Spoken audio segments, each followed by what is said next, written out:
So, hey guys, welcome to the session of Target Olympiads, and today we are going to be doing the chapter digestion and absorption.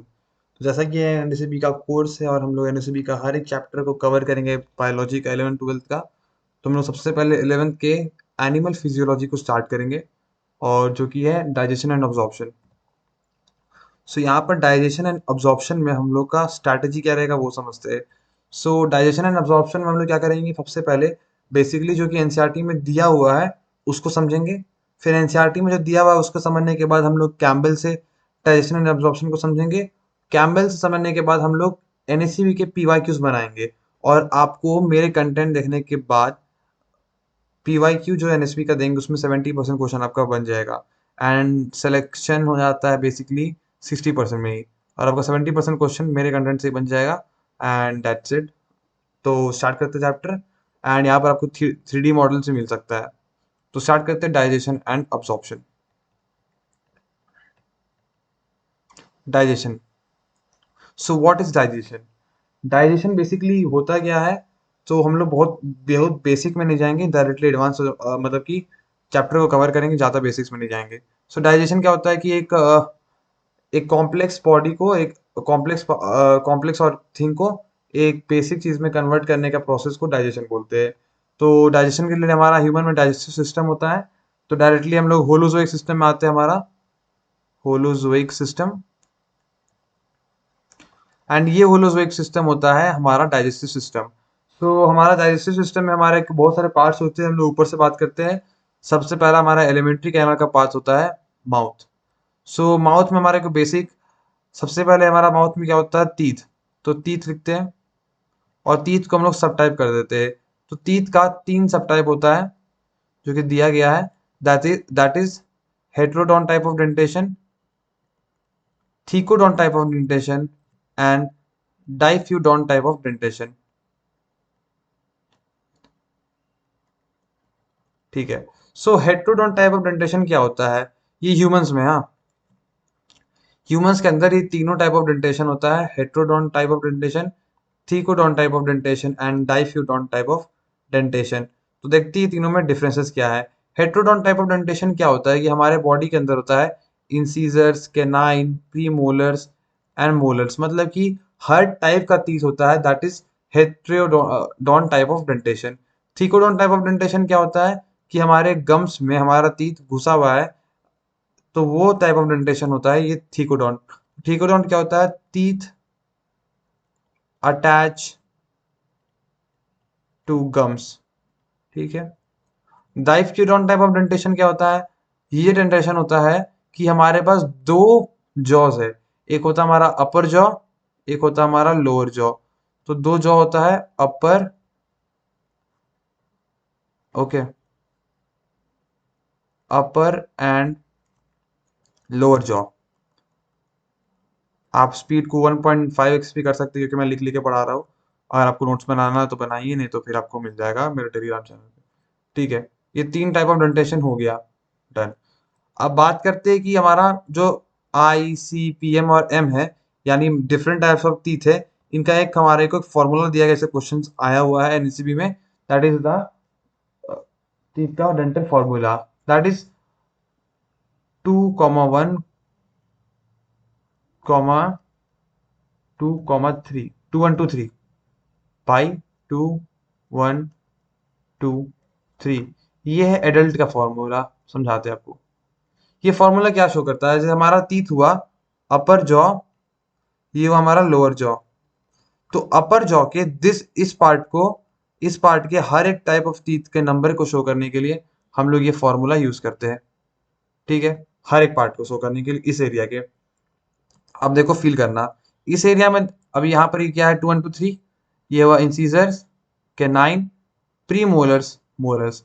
मतलब कि ये teeth का, अपर jaw का ये part को हम लोग, इसमें कितने टाइप्स ऑफ टीथ है वो ये फॉर्मूला में बताएगा। मतलब कि यहाँ पर 2 इंसीजर्स होगा, है होता ही, यहाँ पर 4 होता है ना, तो उसको हम लोग इस भाग को समझ, यहाँ पर 2 इंसीजर होगा, एक कैनाइन होगा, 2 प्रीमोलर होगा और 3 मोलर होंगे। तो ऐसा टाइप का टीथ होता है हमारे एडल्ट में, ठीक है, हम में।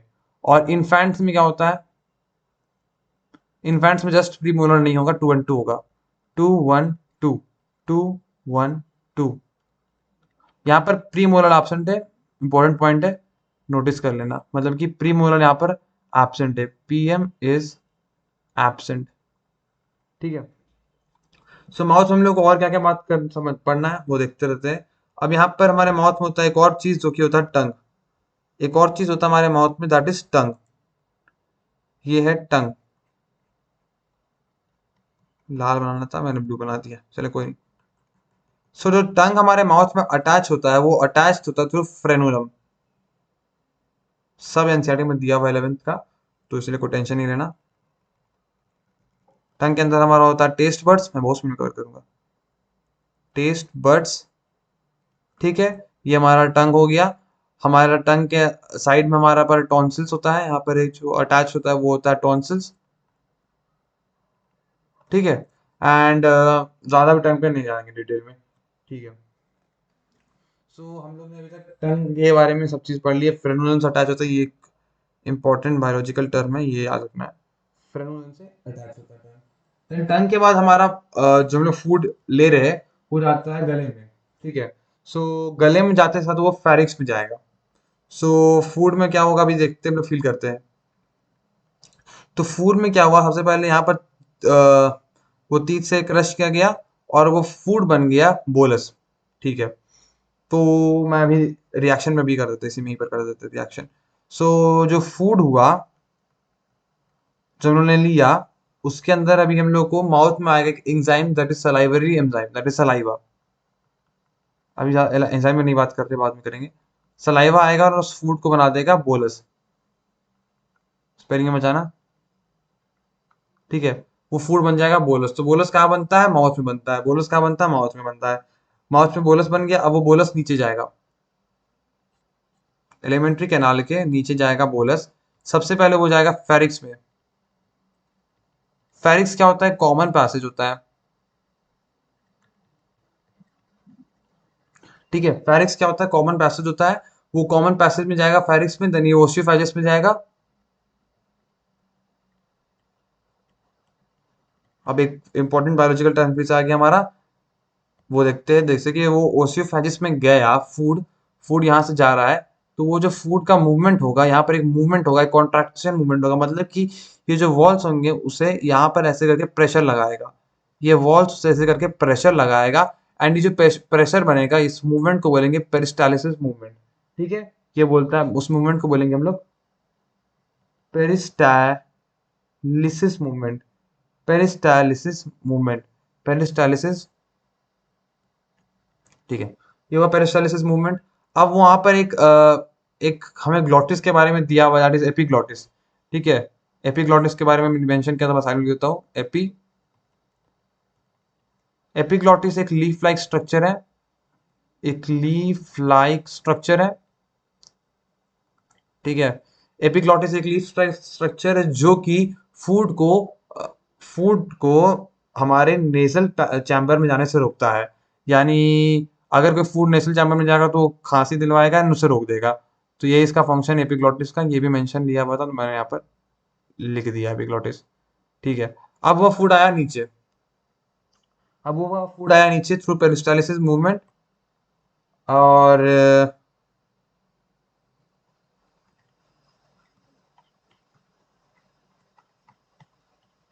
आगे का बाद में बनाएंगे। अब वो आया स्टोमक में। अब स्टोमक में आप खुद देखिए, ग्रेविटी की मदद से फूड जो नीचे आ रहा है, ये फूड का प्रेशर यहाँ पर स्पीड बढ़ जाएगा, यहाँ पर फूड का स्पीड बढ़ जाएगा, जिसने पढ़ा रहे हैं। स्पीड बढ़ जाएगा, फिर इस मैंने कौन कर दिया। ठीक है। तो जो फूड का स्पीड बढ़ेगा वो अचानक से यहाँ पर वॉल को डैमेज कर सकता है, इसीलिए उसकी एंट्री में यहाँ पर एक स्मॉल सा पाथ होगा, और यहाँ पर उसके एंट्री के लिए स्पिंचर होगा, और उस पिंचर का नाम होगा कार्डियक स्पिंचर। पहले मुझे कार्डियक लिखना था, कार्डियक स्पिंचर। सो कार्डियक स्पिंचर में आपका फूड एंट्री होगा, जो निकलेगा फूड वो भी एक स्पिंचर से कंट्रोल होगा, डेट इज पायरोलिक स्पिंचर। ठीक है। कार्डियक स्पिंचर और पायरोलिक स्पिंचर, पायरोलिक स्पिंचर। अब फूड, अब स्टमक भी 3 पार्ट में डिवाइडेड डिवाइडेड है। हम लोग स्टमक में आगे, तो मैं हेडिंग दे देता हूँ स्टमक। स्टमक का डिवीजन भी 3 पार्ट्स में है। ठीक है, स्टमक। ये ऊपर का जो एरिया होता है, ये एरिया को हम लोग बोलते हैं फंडस। फंडस, फंडस हो गया। फंडस के बाद हमारा हो गया कार्डियक। दोनों कार्डियक हुई के मानी कार्डियक लिख ही दिया। और हमारा मेन एरिया एरिया होता है बॉडी, जहां पर सब रिएक्शन टेक्स प्लेस होता है। ठीक है, सो फंडस, कार्डियक और बॉडी। सो बात करते हैं फंडस क्या होता है। बात करते हैं फंडस क्या होता है। सो फंडस ऐसा एरिया होता है जहाँ से, यहाँ पर बॉडी हुआ, यहाँ पर जो फूड आया, इसका रिएक्शन हुआ तो ये गैस प्रोड्यूस करेगा, ये गैस स्टोर होता है ऊपर upper part of the stomach में, दैट इज फंडस। तो यहाँ पर होगा गैस स्टोर्ड। यहाँ पर क्या होगा, गैस स्टोर्ड।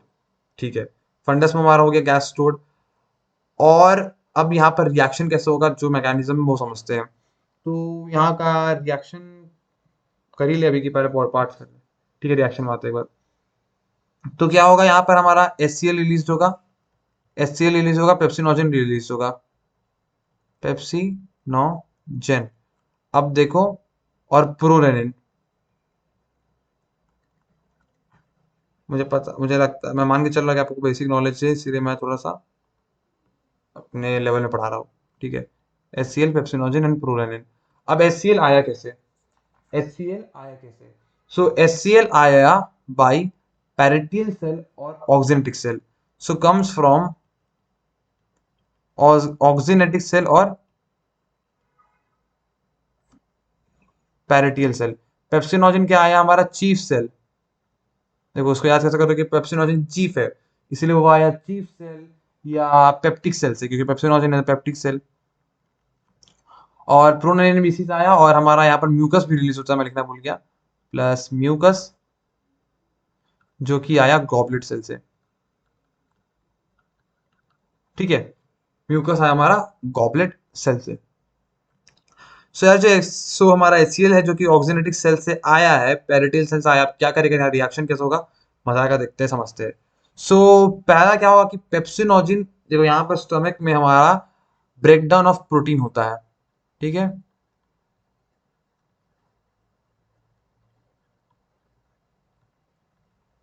और हमारा यहाँ पर माउथ में, माउथ में हमारा होता है यहाँ पर ब्रेकडाउन ऑफ कार्बोहाइड्रेट। में लिखना भूल गया, रिएक्शन यहाँ लिख देता हूँ, ऑफ कार्ब्स। ठीक है, सो अब यहाँ पर क्या होगा, सलाइवास में अंदर एक एंजाइम होता है, दैट इज सलाइवरी एंजाइम। ठीक है,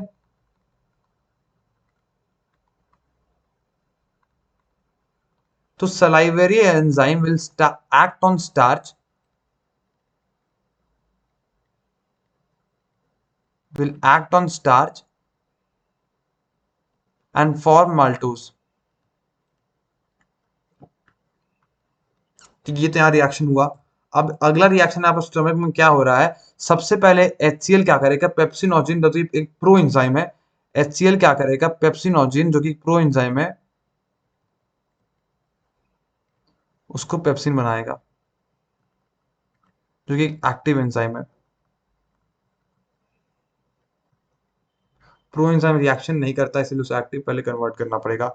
वही काम मिक्सिड यहाँ भी करेगा, प्रो रेनिन को रेनिन बनाएगा, जो कि बच्चों में ऐड होता है in infants.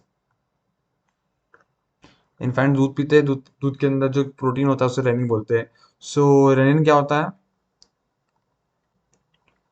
Rennin act on casein, rennin will act on casein. Casein क्या होता है, मिल्क प्रोटीन, मिल्क प्रोटीन।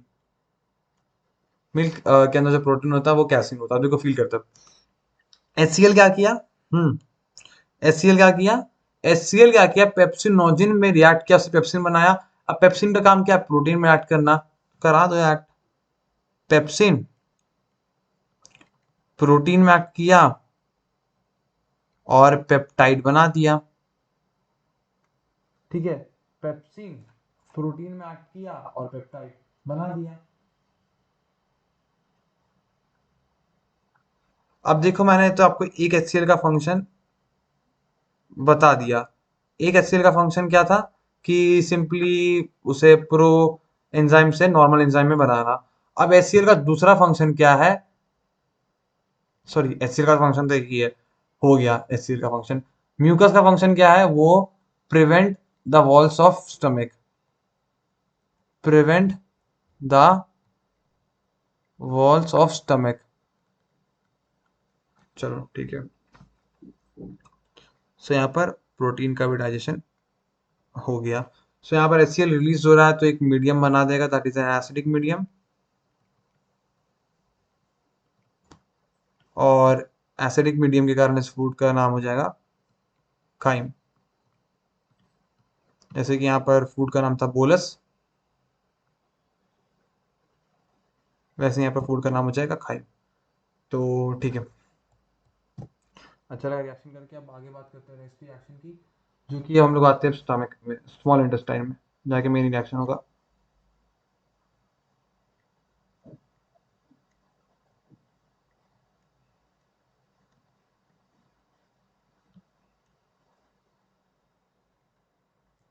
अब हम लोग आते हैं स्मॉल इंटेस्टाइन में।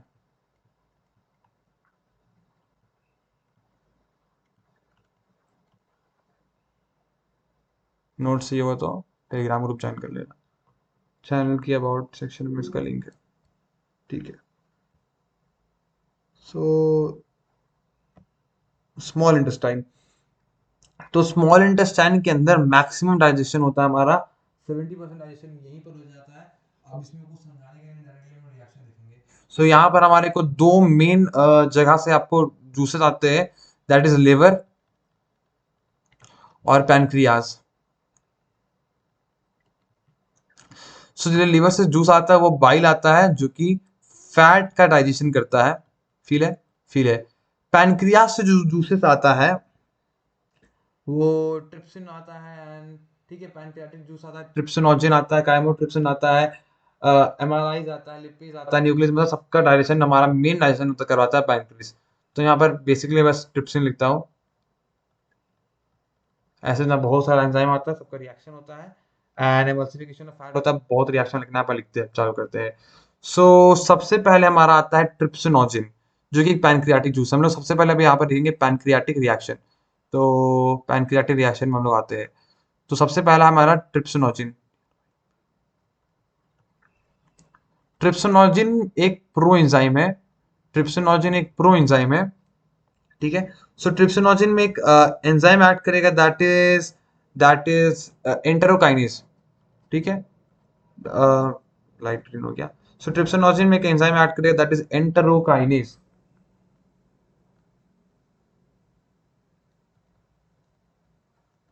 और उसे ट्रिप्सिन बनाएगा। ऐसे ही करके काइमोट्रिप्सिन को भी ट्रिप्सिन काइमोट्रिप्सिन बनाएगा, क्या, सॉरी, काइमोट्रिप्सिनोजिन को भी काइमोट्रिप्सिन बनाएगा। कार्बोक्सीपेप्टाइडेज को भी कार्बोक्सीपेप्टेज बनाएगा। तो कार्बोक्सीपेप्टाइड भी हमारा आ गया। तो यहाँ पर हमारा लाइपेज भी आ गया है।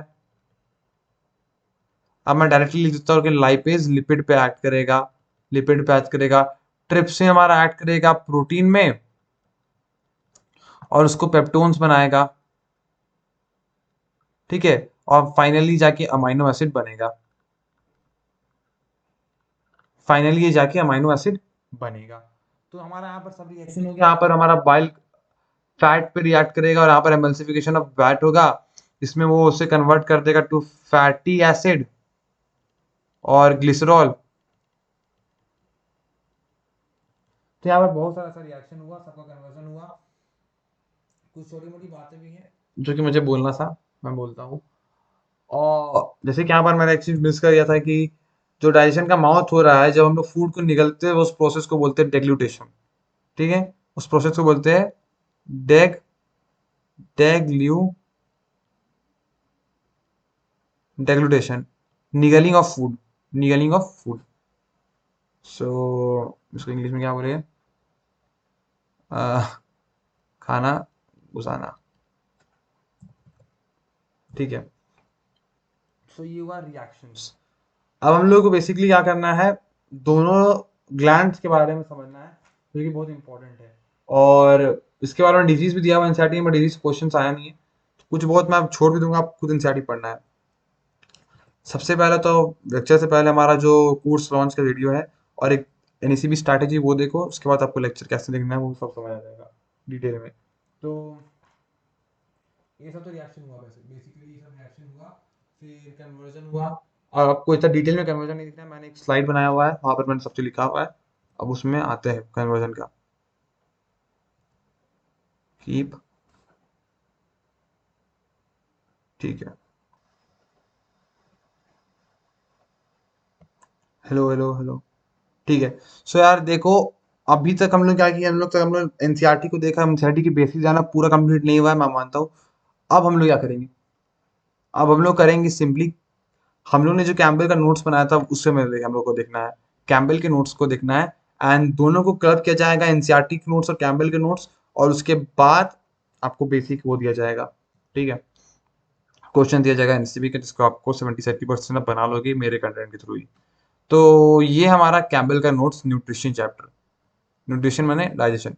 अब यहाँ पर हमारे को एक अमाइनो एसिड के बारे में छोटी सी बातें बताया गया है, दैट इज हमारे बॉडी के अंदर होता है हमारा 20 सेट्स ऑफ अमाइनो एसिड, जिसमें 10 हम लोग खुद जनरेट कर लेते हैं आवर ओन, और जो 10 हमारा बॉडी खुद से बना लेता है उससे हम लोग बोलते हैं नॉन एसेंशियल अमाइनो एसिड, उसे हम लोग बोलते हैं नॉन एसेंशियल अमाइनो एसिड। और जो 10 अमाइनो एसिड हमारा बॉडी खुद से नहीं बना पाता है, उसके लिए हम लोग को फूड सप्लीमेंट का जरूरत होता है, फूड का जरूरत होता है, उसे हम लोग बोलते हैं एसेंशियल। देखो अब कैसा बात है, पॉइंट किया था एसेंशियल। अब देखो, जो खुद से बना ही लेता है उसको नॉन एसेंशियल बोलते हैं, और जो हमें फूड के थ्रू लेना पड़ता है वो एसेंशियल होता है। मतलब कि जो बेकार चीज़ है वो हमारी बॉडी खुद बना लेता है, ठीक है। तो और यही हमारा 20 सेट ऑफ अमाइनो एसिड हमारे प्रोटीन का रिक्वायरमेंट को कवर अप करता है, ठीक है। और ये थ्रू अमाइनो एसिड में क्या होता है, बेसिकली सल्फर और नाइट्रोजन होता है, ये पॉइंट है। अब विटामिन की बात करते थे, डिटेल में सबको याद नहीं करना है, बेसिकली विटामिन की बात करते थे, 13 vitamin, C is the connective tissue, water soluble हमारा होता है सी और बी टू, और फ्लैट सॉल्युबल होता है हमारा एडीई के, एडीई के। हल्का सा देख लेना बस, बी वन हमारा होता है, बी वन से बेरी बेरी, ये सब आप लोग खुद से देख लेना, आपको नोट्स मिल जाएगा मेरे टेलीग्राम पे, स्क्रीनशॉट ले सकते हो। तो ये हमारा मिनरल्स का चार्ट है, हल्का सा बस देखना है। अब यहाँ पर आते हैं माल न्यूट्रिएंट। माल न्यूट्रिएंट क्या होता है, हमारा बॉडी में फुल ऑफ, हमारा बॉडी अगर फुल ऑफ क्या हो जाएगा, फुल ऑफ हो जाएगा carbohydrate and fat, then it is a malnutrient. अगर हमारा बॉडी फुल ऑफ कार्बोहाइड्रेट्स और फैट हो जाएगा वो माल न्यूट्रिएंट हो जाएगा, मसल श्रिंक कर जाएगा, मसल श्रिंक कर जाएगा। ब्रेन हो जाएगा हमारा प्रोटीन डिफिशियंसी। एक प्रॉब्लम यही हुआ था, ये सब कैमरे में दिया हुआ है, ये प्रॉब्लम हुआ था एपिडेमोलॉजी, ये प्रॉब्लम है एपिडेमोलॉजी। एपिडेमोलॉजी में क्या हुआ था, बच्चे का रिसर्च किया गया, देखा गया कि बच्चे के अंदर कार्ब्स और फैट है बट मसल नहीं है। अब मसल नहीं, that it clearly means that protein नहीं है, और प्रोटीन ब्रेन में भी नहीं जा रहा है। ये तो फिजिकली देखा गया एंड बायोलॉजिकली देखा गया कि प्रोटीन ब्रेन में भी नहीं जा रहा है, तो ब्रेन भी प्रोटीन डेफिशिएंट है, ब्रेन भी क्या है, प्रोटीन डेफिशिएंट है। सो ये डिजीज हुआ, और इस डिजीज का नाम है एपिडेमोलॉजी। सो इसमें इसको हम लोग एक और बोलते हैं neural tube defect. Neural tube defect क्यों बोलते हैं, क्योंकि हमारे ब्रेन में प्रॉब्लम हो रहा है, जो इशू हो रहा है न्यूरल ट्यूब डिफेक्ट। और यहाँ पर क्या होता था, tissue fails to enclose brain and the spinal cord. उसके बाद क्या हुआ, साइंटिस्ट ने एक्सपेरिमेंट किया और देखा कि फ्यूटस में अगर हम लोग B6 का इंजेक्शन कर देते हैं, B6 को डाल देते हैं, B6 विटामिन B6, तो उसके बाद वो क्या हो रहा है, नंबर ऑफ फीटस स्टडीज, मतलब कि 141 फीटस में हम लोग B6 को डाले, प्लस बी सिक्स, और रिजल्ट दिया कि सिर्फ एक को प्रॉब्लम हुआ। और 204 फीटस में B6 नहीं डाले तो 12 को प्रॉब्लम हुआ। इसका मतलब कि B6 डालने से एपिडेमोलॉजी खत्म होता है, that is a neural tube defect. और इसके बारे में आप लोग जानेंगे। अब अगला देखते हैं type of injection. Type of injection क्या होता है, बेसिकली फूड लेने का तरीका, फूड लेने का तरीका, ठीक है, ये है तरीका, फूड को लेने का तरीका। बहुत सारे एनिमल्स बहुत सारे मेथड यूज करते हैं। सबसे पहला हमारा हमारा बलीन मेथड। हमारा फिल्टर फीडिंग मेथड होता है जो कि हमारे most of the aquatic animal use होता है। उसके क्या होता है ना कि ये देखो, मुंह के आगे में ये टाइप का थ्रेड लाइक स्ट्रक्चर होता है। The thread like structure is known as baleen. Baleen. And उससे क्या होता है, हमारा बहुत सारा डर्ट वुट सब फिल्टर हो जाता है, दैट इज फिल्टर फीडिंग। अगर हमारा अगला हमारा सबस्ट्रेट फीडिंग, जो कि बहुत सारे कैटरपिलर करते हैं, जो क्या करते हैं अपने खाना को खाते रहता है, घास खा रहा है खा रहा है खा रहा है, एंड वहीं पर अपने फीसेस को रिलीज कर देता है, फीसेस को रिलीज कर देता है। And that is known as the substrate feeding. Fluid feeding क्या होता है, जो कि हमारे मॉस्किटोज करते हैं, हमारे हाउस फ्लाइज करते हैं। So done by mosquitoes and house flies. Okay. Bulk feeding क्या होता है, एनाकोंडा यहाँ पर दिखाया जा रहा है कि पूरे एनिमल को खा जा रहा है, यहाँ पर टाइगर भी हो सकता है जो कि बल्क खा रहा है। तो हम लोगों ने 4 लाख को फीडिंग देता देखा। इसके इमेजेस को आप लोग फोकस करिएगा, ध्यान रखिएगा। सो यहाँ पर दिखाया जा रहा है कि हर एक ऑर्गेनिज्म का different types of alimentary canal होता है, वेरिएशन होता है। जैसे कि एक कॉकरोच, एक ग्रासहोफर का दिखाया जा रहा है, एक अजवर्म का दिखाया जा रहा है। इसको हम लोग डिटेल में पढ़ेंगे मॉर्फो चैप्टर में, इसको छोड़ देते हैं। अब हम लोग एंजाइम की बात कर ली डिटेल में, तो एंजाइम को छोड़ देते हैं। आप लोग को बस नोट्स दिखाया जा रहा है कि यहाँ पर कुछ सब चीज अच्छे से लिखा हुआ है, आप लोग खुद से रिवीजन कर सकते हो। हाँ, ये देख लो एक बार। ये नोट्स आपको जरूर चाहिए तो मुझे, आप मैं बहुत जल्दी रिप्लाई भी करता हूँ। तो मुझे आप कमेंट सेक्शन में मैसेज करो, मैं आपको टेलीग्राम आईडी दे दूंगा, टेलीग्राम लिंक दूँ चैनल का। अगर नहीं भी मिल रहा चैनल का लिंक तो मैसेज करो, मिल जा रहा है तो अबाउट सेक्शन में है ही, वहाँ से ले लो। तो कोई नहीं है, सब चल रहे हैं, बस आप कमेंट करो, जो प्रॉब्लम हो मैं सब बता सॉर्ट सॉर्ट कर दूंगा। ओके। सो यहाँ पर क्लियर है क्या? ठीक है। कार्बोहाइड्रेट का डाइजेशन दिखाया जा रहा है, यहाँ पर ओरली हो रहा है। सबसे पहले सलाइवरी एमाइलाइज एक्ट हो रहा है, जिसको माल्टोज बना दे रहा है। सलाइवरी एमाइलाइज एक्ट हो रहा है, माल्टोज बना दे रहा है। माल्टोज के बाद पैनक्रेटिक एमाइलाइज आ रहा है, जो उसको डाइसैकेराइड बना रहा है। डाइसैकेराइड से वो मोनोसैकेराइड्स बन रहा है। तो बेसिकली क्या हुआ, माल्टोज से मोनोसैकेराइड्स बना, माल्टोज से मोनोसैकेराइड्स बना। अब प्रोटीन का हम लोग देखिए लिए, पेप्सिन एक्ट हुआ, स्मॉल एंड पेप्टाइड बनाया, पेप्टाइड बनाया, फिर पेप्टोन्स बनेगा, पेप्टोन से अमाइनो एसिड फाइनली बन रहा है। जिसमें जिसमें 3 एंजाइम का ऐड हो रहा है, पेप्सिनोजिन, ट्रिप्सिन, पेप्सिन, ट्रिप्सिन और पैनक्रियाटिक कार्बोक्सी पेप्टेज, कार्बोक्सी पेप्टेड्स। तो न्यूक्लिक एसिड का हम लोग नहीं देखा, वो देखना अपन। डीएनए और आरएनए का कन्वर्जन किसमें हो रहा है? डीएनए आरएनए का कन्वर्जन हो रहा है नाइट्रोजनस बेस शुगर फॉस्फेट, जो कि एक बेसिकली डीएनए का एक बेसिक स्ट्रक्चर्स होता है। ठीक है। इसमें हमारे किस किस का यूज हो रहा है? Pancreatic nucleases, nucleotides, nucleosides, nucleotides, nucleosides और पैनक्रियाटिक न्यूक्लियेजेस। इसमें डीएनए और आरएनए को ये सब बनाया जा रहा है। फिर हमारा फैट का डाइजेशन देख लिया हम लोग ने। फैट का डाइजेशन हो रहा है, जिसमें हम लोग उसे फैटी एसिड, ग्लिसरॉल, मोनोग्लिसराइड्स बना रहे हैं। और यहाँ पर एक पैनक्रियाटिक लिपेज का यूज हो रहा है, पैनक्रियाटिक लिपेज का। तो लिपेज का फैट का एसिड हुआ। देखो, याद कैसे हो गया आप लोग को दिखाते हैं। कार्बोहाइड्रेट को तो याद है यार, सलाइवरी एमाइलाइज से माल्टोज बन रहा है। माल्टोज से एक बार स्मॉल इंटेस्टाइन में कुछ आता है, पैनक्रियाटिक एमाइलाइज, जिससे वो सिंपली मोनोसैकेराइड्स बन जाता है। प्रोटीन का डाइजेशन भी क्लियर है।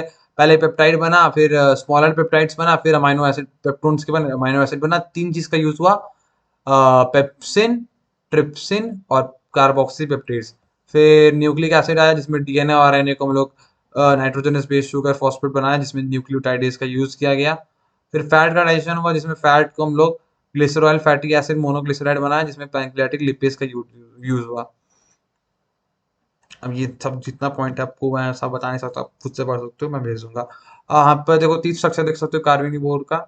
हर्बीवोर में लोअर बाहर निकला रहता है, कार्निवोर का कुछ ऐसा है, और ओमनिवोर का हमारे जैसा है। अब आप देखो, ये क्वेश्चन आता है, ये क्वेश्चन आता है। एक फ्लेश ईटिंग, एक कार्निवोर ये एनिमल है, और ये एक हर्बीवोर है। आप देख सकते हो कि कार्निवोर का डाइजेस्टिव एलिमेंट्री कैनाल स्मॉलर है then compare to as herbivore. ये आप लोग को याद रखना है। ये है स्मॉलर, ये है लार्जर। क्यों? क्योंकि यहां पर हमारा सेल्यूलोज होता है। हर्बीवोर के अंदर क्या होता है? सेल्यूलोज होता है, which takes time, which takes time to digest. तो सेल्यूलोज का डाइजेशन के लिए यहाँ पर एक लंबा एलिमेंट्री कैनाल आप खुद देख सकते हो। हम उसके अंदर की बात करते हैं, यहाँ पर हार्ड प्लेट है, सॉफ्ट प्लेट आप खुद से अपने जीभ से, अपने टंग से फील कर सकते हो। इस पार्ट को हम लोग बोलते हैं यूविला, यूविला, यूविला, यूविला का काम क्या है? यहाँ पर यूविला का काम भी दिया हुआ है, close the interval during the swallowing में prevent the food to the nasal chamber. Uvula का काम सिंपली क्या है? फूड को नेजल चैम्बर जाने से रोकना। ये फूड में येलो पार्टिकल्स दांत में चिपक जाते हैं, that is known as tartar and dentine pulp cavity, सब आपको डेफिनेशंस पता है। अब हाँ, एक आपको अच्छा चीज आ गया यहाँ पर, 3 ग्लैंड प्रेजेंट होता है हमारे माउथ में, दैट इज पैरोटिड ग्लैंड, सब मैक्सिलरी ग्लैंड, सब लिंगुअल ग्लैंड। ठीक है, और अगर सुन मैं आपको लिख के बताऊंगा इसको तो अच्छा से भी, ये लिख के बता दिया जाएगा। फिर आपको यहाँ पर एलन का भी पूरे एलन की जो मटेरियल उसका भी नोट्स दिया हुआ है, जो कि आप खुद देख सकते हो, इतना भी हम लोग पढ़ेंगे नहीं। दैट इज लिप्स बना हुआ है और विस्कुलरिस और इस मसल से, फिर ये सब है। ये टंग की मैं अभी आपको बाइसेक्शन दिखा देता हूँ। टंग में एक फिलीफॉर्म पापियाली होता है, एक फंगीफॉर्म पापियाली होता है, बड़ा बड़ा साइड में तीन तीन होता है पर वॉलिएट पापियाली, फिर सर्कम वॉलिएट पापियाली, यहाँ पर एक लाइन होता है दैट इज सर्कस टर्मिनस, बीच में होता है हमारा फोरमेन कैमिकम, फिर हमारा होता है लिंगुअल टॉन्सिल। यहाँ से यहाँ तक हमारा होता है फेरिंगल पार्ट, जो कि जहाँ पर लिम्फ कंट्रोल करता है, यहाँ पर हमारा ओरल पार्ट होता है ये टंग का। टंग में भी दो टाइप ऑफ मसल है जो कि मैं यहाँ पर मेंशन करना चाह रहा हूँ, मुझे इंपॉर्टेंट मैं बता दे रहा हूँ, एक्सट्रिंसिक मसल और इंट्रिंसिक मसल। एक्सट्रिंसिक मसल क्या होता है? हमारे टंग को बाहर और अंदर करने के लिए काम आता है, आप खुद से करके देख सकते हो, बाहर अंदर बाहर अंदर बाहर अंदर, एक्सट्रिंसिक मसल। अब right left side wise shape change के लिए हमारा होता है इंट्रिंसिक मसल, ये हेल्प्स इन आउटवर्ड इनवर्ड। ठीक है, अब हाँ, ग्लैंड्स की बात करते हैं, सलाइवरी ग्लैंड्स। सो हमारे मुंह के अंदर तीन टाइप्स ऑफ ग्लैंड होता है, यहाँ पर मैंने बनाया है क्या? ना, ठीक है, तो मैं बड़ा करता हूँ और देखते हैं।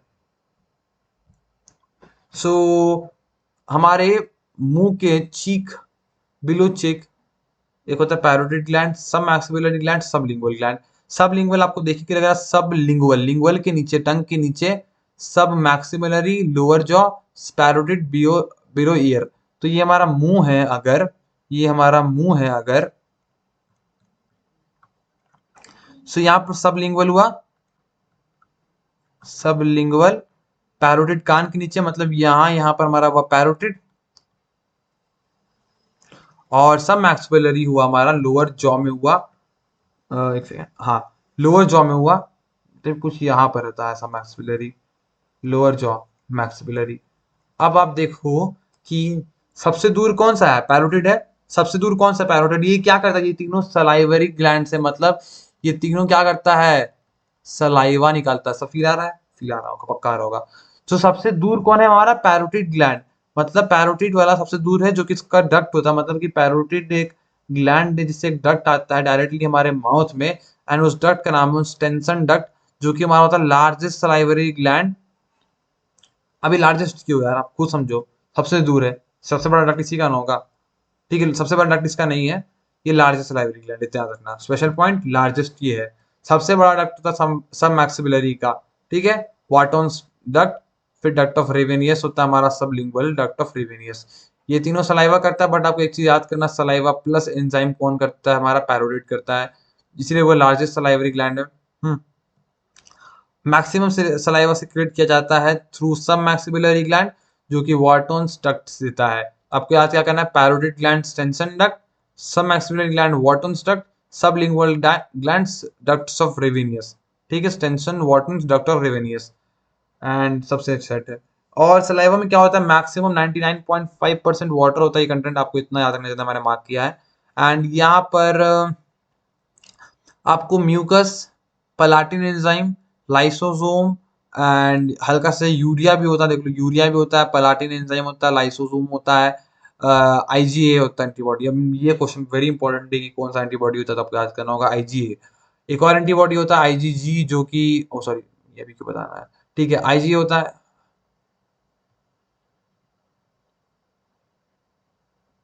एक सेकंड, अच्छा ऑप्शन है, स्क्रिबल करने से मिट जाता है, रिजल्ट का काम कर रहा है। अच्छा है, तो देखो मैंने स्क्रिबल किया यहाँ पर,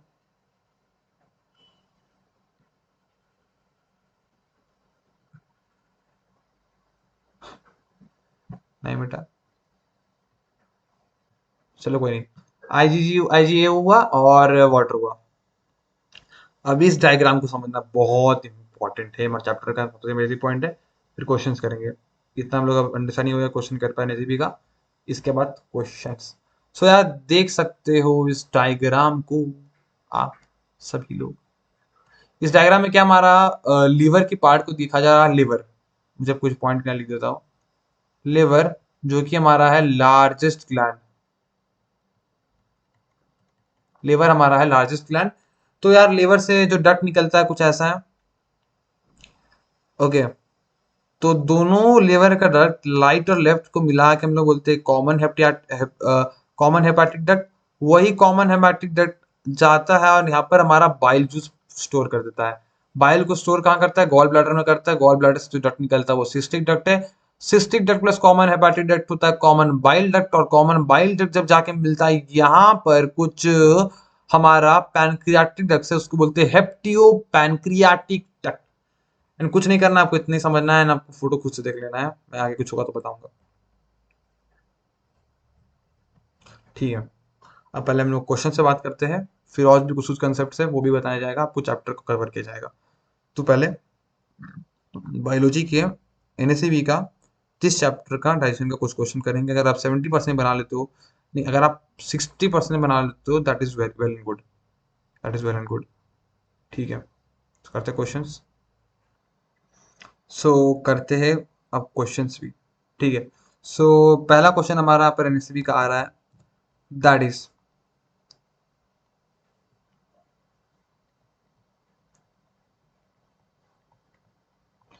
पहला क्वेश्चन हमारा ये है कि why the digestion of, why it's the following. Okay, so why the digestion of protein, why the digestion of fat is difficult then protein. ठीक है, हमारा पहला क्वेश्चन क्या है? व्हाई डाइजेशन ऑफ, समझते ना क्वेश्चन जब तक मैं लिख रहा हूँ। Fat is difficult, why the digestion of fat is difficult than protein. अब यहाँ पर हमको मैं ऑप्शंस दे देता हूँ कि पहला ऑप्शन क्या है कि because they are complex, fat और कॉम्प्लेक्स। दूसरा ऑप्शन हमारा हो गया दे हैव ईस्टर लिंकेज। तीसरा ऑप्शन हमारा हो गया they are not easily soluble, not soluble. And चौथा हो गया all the above, all the above.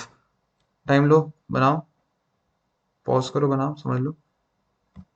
अब मैं आपको बताता हूँ कि फैट और प्रोटीन में डिफरेंसेस क्या है। कि फैट के बाद हमारा पास एक, फैट के पास एक लिंकेज होता है, that linkage is known as the ester linkage. That is why fat digestion very difficult है। इसलिए हमारे को पूरे एक बड़ा सा ग्लैंड होता है लिवर, जो कि हमारा डाइजेशन करता है। तो यहाँ पर हो गया ईस्टर लिंकेज। ये मैक्सिमम से नहीं बना होगा, बट अगला क्वेश्चन मैक्सिमम से बन जाएगा होपफुली। सो अगला क्वेश्चन हमारा ये क्या है कि हमें अब बताना है एसिडिक से, हमारे को बताना है, क्या बताना है? The correct order increasing pH values, increasing increasing pH values. तो मैं आपको बताना इंक्रीजिंग पीएच वैल्यूज मतलब कि कम से ज्यादा, मतलब कि एसिडिक से, एसिडिक से बेसिक की तरफ बताना है आपको। ये बहुत इजी है। ये यही से आपको क्वेश्चन को ढूंढना है और बनाना है और मार्क्स को लेना है। स्टमक, दूसरा हो गया हमारा इंटेस्टाइनल फ्लूइड, फ्लूइड। तीसरा हो गया हमारा ब्लड। चौथा हो गया हमारा यूरिन। पॉज कर बनाओ और मैं बताता हूँ।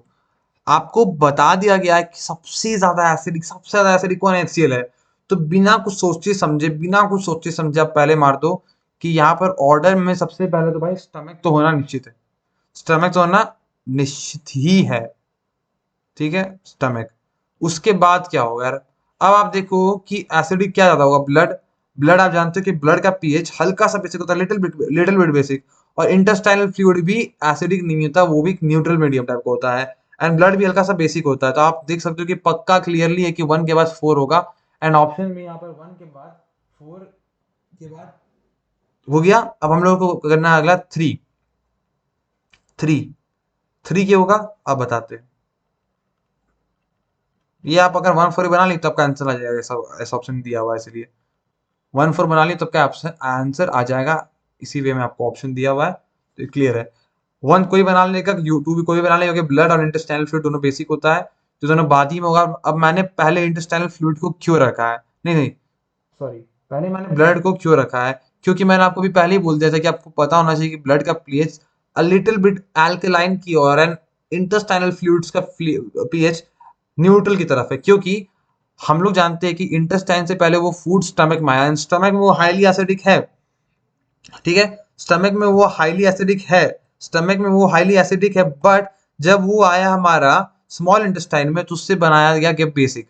एसिडिक से उसे बनाया गया बेसिक, क्योंकि बेसिक मीडियम बनने के बाद ही ये सारे केमिकल्स, ट्रिप्सिनोजिन, काइमोटेप्सिन, ट्रिप कार्बोक्सीपेप्टिड्स, ये सब काम करेगा बेसिक मीडियम में ही। बेसिक मीडियम मतलब एक न्यूट्रल मीडियम में, तो एसिडिक से उसे बेसिक किया गया पहले।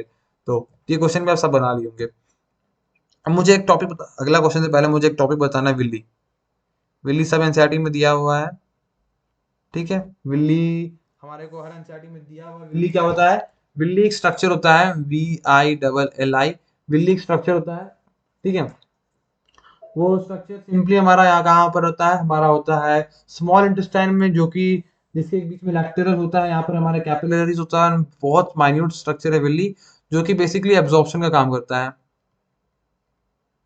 और ये सरफेस इतना छोटा छोटा छोटा छोटा होता है, जो कि सरफेस एरिया को इंक्रीज कर देता है, सरफेस एरिया को इंक्रीज कर देता है। इसमें क्वेश्चन है, इसलिए मैं पहले क्वेश्चन से पहले बता रहा हूँ। ओके। एंड दो बिल्ली अगर यहाँ पर है, तो ये जो दो बिल्ली के बीच का जो स्पेस होता है, इसमें क्वेश्चन नीट पे बहुत सारा है। इस स्पेस को बोला जाता है क्रिप्स ऑफ लिबरखनन। क्या है इसका प्रोनाउंसिएशन, मुझे भी नहीं आता है। लेवरकन, क्रिप्स ऑफ लेवरकन, क्रिप्स ऑफ लेवरकन। इसके बीच में एक लैक्टेरल पास होता है,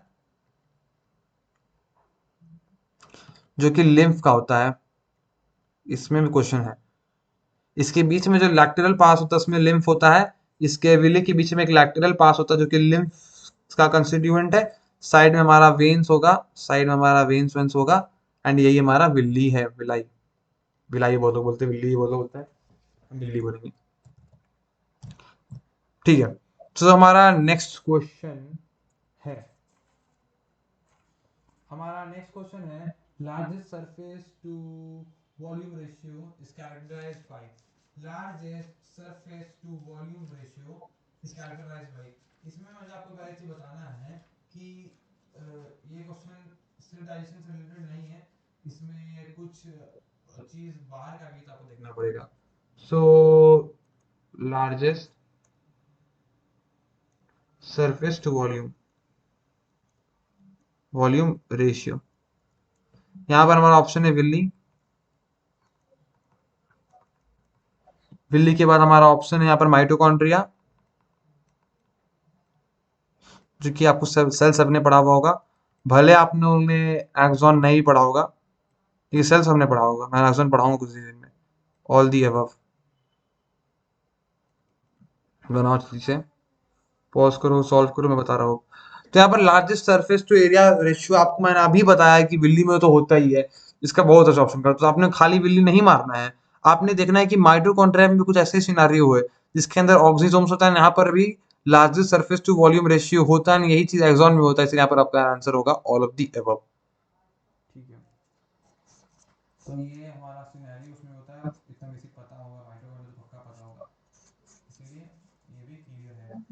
अब हमारा क्वेश्चन आया था, absorption in the small intestine is damaged, the liver is stop producing the bile juice, then which is affected।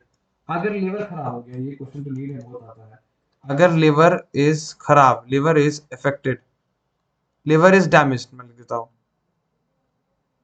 तो क्या होगा, क्या होगा क्या, देन क्या होगा, देन क्या होगा, पहला बात किसका प्रोडक्शन में इफेक्टेड आएगा, डाइपेप्टाइड,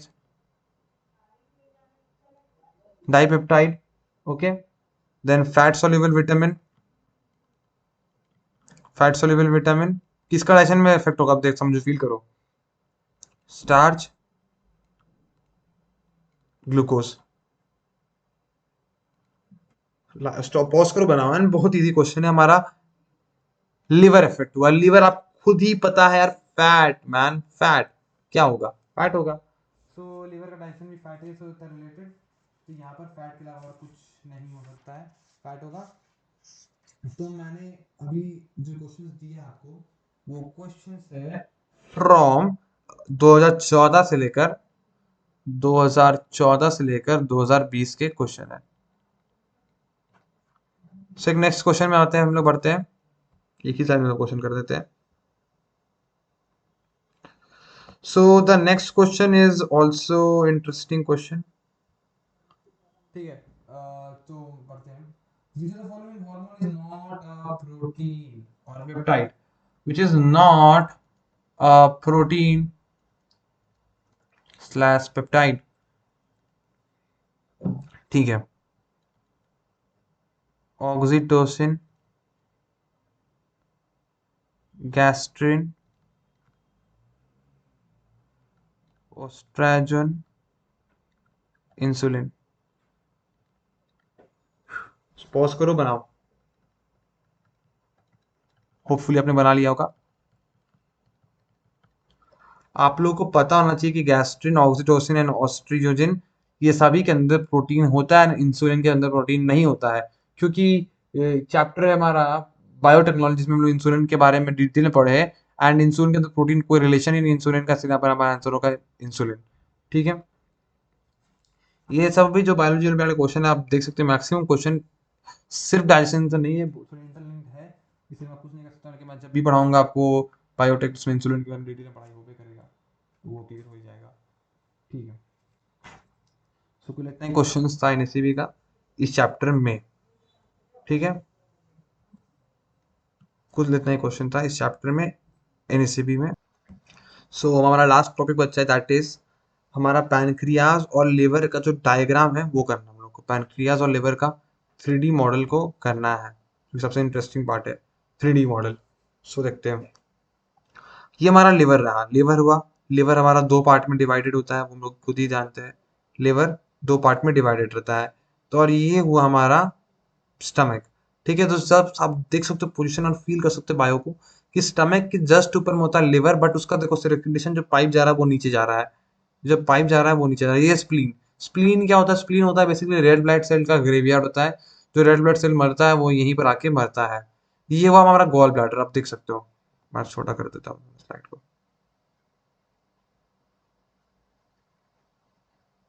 ठीक है, गॉल ब्लैडर। तो ये जो हुआ हमारा, ये लिवर, ये लिवर के पीछे से हमारा डक्ट आ रहा है, और जो लिवर के पीछे से हमारा डक्ट आता है वो होता है हेपेटिक डक्ट, और ये जो गॉल ब्लैडर से डक्ट आ रहा है ये सिस्टिक डक्ट हो रहा है, देखो ये राइट हेपेटिक डक्ट, ये लेफ्ट हेपेटिक डक्ट, फील करना। ओके, एक घूम कैसे गया, right hepatic duct, left hepatic duct, और बस एक सेकंड, एक सेकंड, एक सेकंड, सॉरी।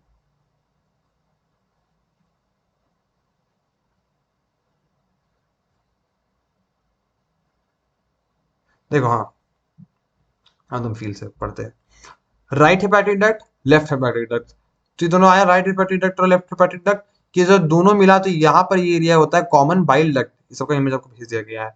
एंड जो अब गॉल ब्लैडर से डक्ट आ रहा है वो हो गया हमारा cystic duct, and cystic duct और ये सब मिलकर बना हेप्टो, ये कॉमन बाइल डक्ट। एंड ये जब common bile duct pancreatic duct से मिलता है, ये हुआ पैनक्रियाटिक डक्ट, तो ये बन जाता है हेप्टो पैनक्रियाटिक डक्ट, जो कि डायरेक्टली स्मॉल इंटेस्टाइन में जाता है, ये हो गया पैनक्रियास, ठीक है। ये हुआ पैनक्रियाटिक डक्ट। अब ये क्या है, ये स्टमक हम लोग ने देख लिया, तो और कुछ बचा, देखो ये मॉडल से हम लोग सब समझ सकते हैं, हाँ। तो यहाँ पर हम लोग को और कुछ नहीं बच रहा है, ये हम लोग देख सकते हैं स्टमक डिटेल में पार्ट को, ये पैनक्रियाज है, ये पैनक्रियाज के नीचे ये साइड में स्प्लीन है, और ये स्टमक के पीछे में पैनक्रियाज है। पोजीशनिंग देख लो, स्टमक के पीछे पैनक्रियाज है, ऊपर में लिवर है, एंड ये सब हम लोगों ने डक्ट को भी समझ लिया। तो ये 3D मॉडल से भी हमें सारा चीज समझ आ गया। स्टमक, पैनक्रियाज, गॉल ब्लैडर का पोजीशन, लिवर का पोजीशन, स्प्लीन का पोजीशन। तो यही एरिया है, एंड जहाँ पर ये प्रेजेंट होता है स्टमक के आसपास प्रेजेंट होता है, बट इसके सारे डक्ट जाते हैं स्मॉल इंटेस्टाइन में। यहाँ तक आपको सब क्लियर हो गया, एंड कुछ चीज़ बाकी एनसीईआरटी में जो कि आपको खुद से रीडिंग करना पड़ेगा। ऐसे मेरे नोट्स में सब चीज़ प्रेजेंट है जो कि आप टेलीग्राम चैनल में ले सकते हो। एंड प्लीज़ कमेंट करके बताओ कैसा लगा पहला हमारा लेक्चर। इसके बाद हम लोग ब्रीदिंग में जाएंगे, रेस्पिरेशन में जाएंगे, सब चीज़ समझेंगे, क्वेश्चंस करेंगे, एंड एनएसबी क्रैक करेंगे। चलो ठीक है। So we are ending the video. I hope you like it. If you like it please subscribe the channel bye please. तो ठीक है यार, वीडियो का एंड करते हैं। चलो बाय।